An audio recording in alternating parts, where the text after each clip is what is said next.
Bonjour et bienvenue dans cette nouvelle vidéo. Ah, l'hiver, cette période longue pendant laquelle tous les parcs avec tous les coasters sont fermés. Bon ok, peut-être pas tous. Efteling est encore ouvert, il y a quand même un BM à se mettre sous la dent. Mais bon, même si j'aime beaucoup aller aux Pays-Bas, ça fait un peu loin. Disney aussi est encore ouvert et là je suis seulement à 30 minutes du parc.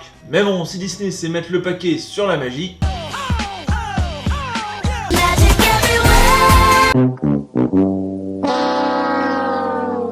Oui bon, je rigole un peu. Mais en attendant, le créneau qu'a choisi Disney, ce n'est malheureusement pas celui des bons gros coasters. Oui, il y a Rock, il y a Crush, il y a Hyperspace... Mais moi, ce que je veux, c'est des bons gros jets, quelque chose d'intense à rider. De la vraie sensation, et pas juste en avoir plein les yeux. Même si certains parcs arrivent à très bien combiner les deux, les bons coasters avec de la théma de très bonne qualité, coucou Phantasialand. En attendant, je dis ça, mais Disney, je prévois quand même d'y retourner d'ici le mois de février. Y aller de temps en temps, pourquoi pas. Bref, vous aurez compris, en hiver, il n'y a pas grand chose à rider. Et si je ne suis pas en totale hibernation, c'est plutôt grâce à mes platines et au hardstyle.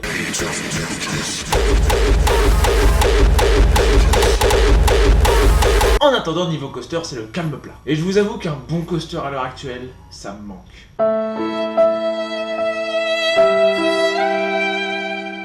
Cette introduction est beaucoup trop longue. Aujourd'hui, on va parler de constructeurs, ces sociétés qui réalisent nos rêves, ou nos cauchemars pour certains.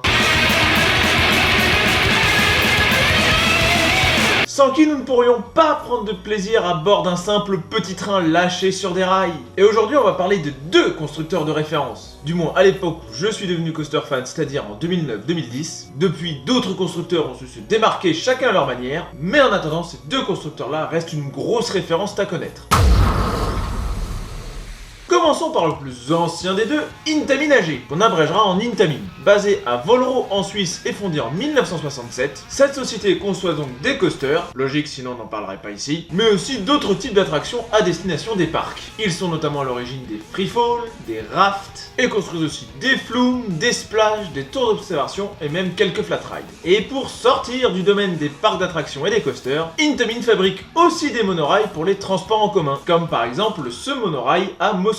Oui, on peut avoir du mal à se dire que ce vulgaire monorail a été réalisé par la même société qui est derrière le coaster occupant actuellement la première place de mon top, Taron à Phantasialand. Le premier coaster d'Intamin date de 1979 et il s'agit de Junior Gemini à Cedar Point.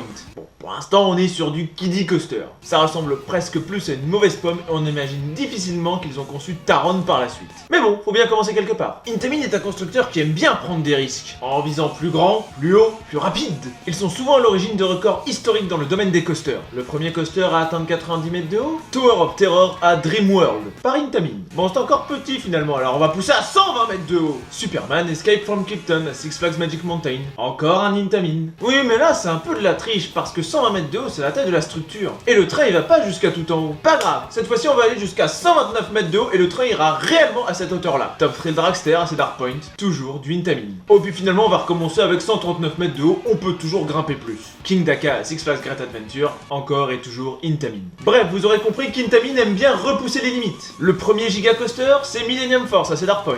Et les seuls strata coasters existants à l'heure actuelle, ce sont des Intamin. Le coaster le plus rapide du monde, Formula Rossa à Ferrari World. Inutile de vous dire que c'est encore du Intamin. Ils sont à l'origine de nombreuses innovations, comme les launches hydrauliques, les multi-launch, les wooden coasters plug and play, dont le principe est de préfabriquer les pièces en usine avant la construction verticale, contrairement à un wooden traditionnel où tout est fabriqué sur place. Le désir de repousser les limites est toujours présent et parfois ça foire. On peut citer l'exemple de Maverick à Cedar Point qui à l'origine possédait une Northline Roll. Puis lors des tests, il s'est avéré qu'elle était bien trop violente, aussi bien pour les visiteurs que pour la structure qui encaissait mal les forces subies. Du coup, il a fallu la retirer et la remplacer par un simple S-turn. On peut aussi parler de Intimidator 305, qui possédait à l'origine un virage tout à ras le sol, et ce juste après la drop qui fait plus de 90 mètres de haut, rappelons-le. C'était trop intense pour les visiteurs et en plus de ça, ça défonçait les roues. En solution provisoire, il a fallu rajouter des freins sur la drop, avant qu'à la saison suivante, le parc se décide à refaire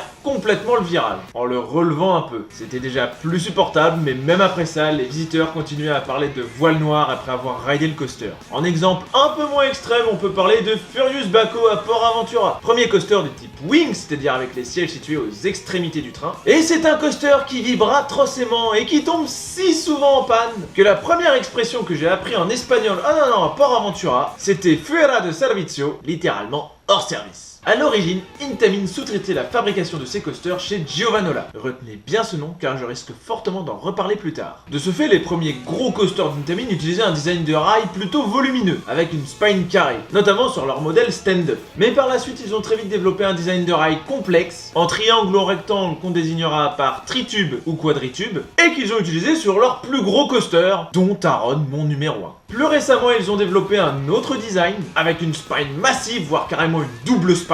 Ce sont les rails qu'on retrouve sur Intimidator 305 ou sur Skyrush, et leurs modèles plus familiaux utilisent des rails bitubes, sans spine pour structurer. Bon, on pourrait dire encore beaucoup de choses sur ce constructeur, mais maintenant, on va passer à son principal concurrent.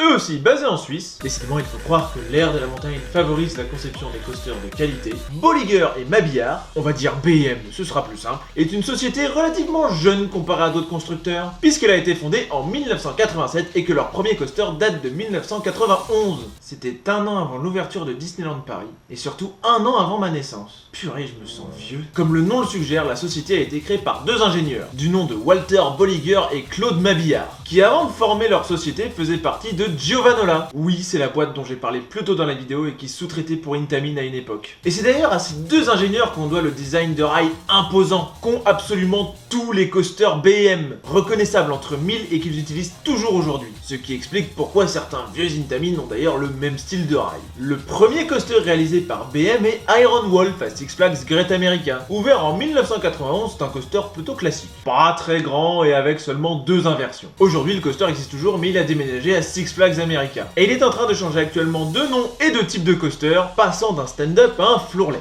On reviendra sur la définition de ces termes. Les premiers BM sont donc des stand-up, des coasters que l'on ride debout et non assis. Mais c'est en 1992, soit un an plus tard, que BM va inventer un type de coaster qui va réellement les lancer sur la voie du succès. C'est encore Six Flags Great America qui passe la commande, et il va s'agir de Batman the Ride, premier inverted coaster. Le principe est simple, le train ne se situe pas au-dessus des rails, mais en dessous, laissant les pieds des passagers dans le vide. Le design s'inspire des suspended coasters de chez Arrow, sauf que le train ne se balance pas sous les rails, ce qui permet des layouts plus fous, incluant notamment des inversions. Et en parlant d'inversions, c'est chez BM qu'on va trouver le premier Zero G-Roll, sur Batman justement, ou encore le premier dive loop sur Kumba à Busch Gardens Tampa, premier coaster de BM aux dimensions bien plus imposantes que leurs précédents coasters jusque-là. BM se fait rapidement une solide réputation, en proposant des coasters très fluides, très fiables et innovants pour l'époque. De plus, le constructeur se fait rapidement une forte image de marque. Les coasters BM se reconnaissent très facilement par le design des rails, les trains avec des rangées de 4 personnes, ou encore le shaping de certains éléments. Certains coasters BM ont aussi comme signe distinctif un son très particulier lorsque le train dévale le layout.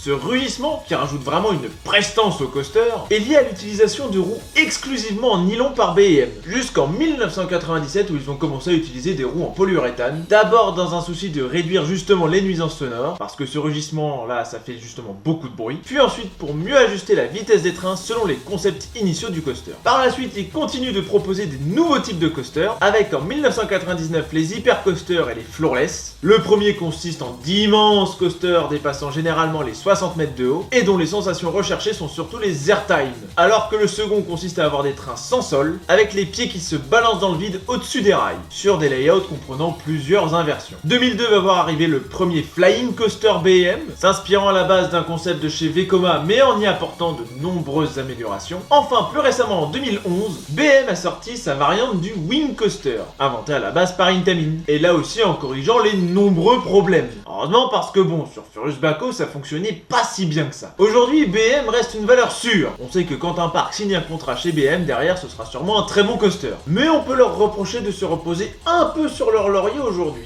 Ils savent faire d'excellents coasters mais innovent relativement peu. Et aujourd'hui, les parcs américains et européens commandent très peu de nouveaux BM. C'est l'Asie qui remplit leur carnet de commandes. C'est bien qu'en Europe, on a l'impression de crever la dalle en attendant qu'un nouveau coaster BM se construise. Après, faut dire aussi qu'un BM ça coûte très cher. Je vois ça un peu comme un produit de luxe pour un parc. Chez Intamin, Intamin, on ressent plus l'aspect innovation, une certaine folie et l'envie de proposer une expérience inédite par coaster. Là où chez BM, on aura plus une sensation de coaster très bon, mais aussi très classe finalement. Aussi bien sur le plan visuel que sur le ride en lui-même. C'est élégant, c'est classieux, c'est bon à rider, mais avec assez peu de prise de risque derrière. L'accent est mis sur la qualité du coaster. Attention, je ne dis pas là que les autres constructeurs sont de moins bonne qualité. Certes, j'adore BM, mais mon numéro 1 actuel est un Intamin. Pour finir rapidement, on peut aussi souligner que contrairement à quasiment tous les autres constructeurs, qui proposent d'autres types d'attractions en plus des coasters, BM est vraiment spécialisé dans les coasters. On trouvera pas de free fall, d'attractions plus gentilles, d'attractions aquatiques ou de flat. Et même spécialisé dans les gros coasters à sensations. Ce n'est que très récemment, en 2014, qu'on a vu apparaître un BM familial, utilisant d'ailleurs toujours leur design de rail balèze, ce qui pour un coaster familial fait un peu ridicule. Ça contribue à me refaire penser au côté luxueux que peut représenter un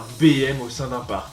Et voilà, c'est ici que se termine cette deuxième vidéo parlant de constructeurs de coasters. Et vous, vous êtes plutôt team BM ou team Intamin? Ou peut-être soutenez-vous un autre constructeur comme Vekoma, ou un constructeur dont on n'a pas encore parlé. En attendant, j'espère que vous passez malgré tout un bon hiver. Courage, il reste environ 2 mois avant que l'essentiel des parcs ne réouvre. N'oubliez pas que vous pouvez me suivre sur Facebook et sur Instagram, d'autant plus que je suis assez actif dessus en ce moment, à défaut de pouvoir être plus actif sur YouTube. Sur ce, je vous laisse et je vous dis à plus.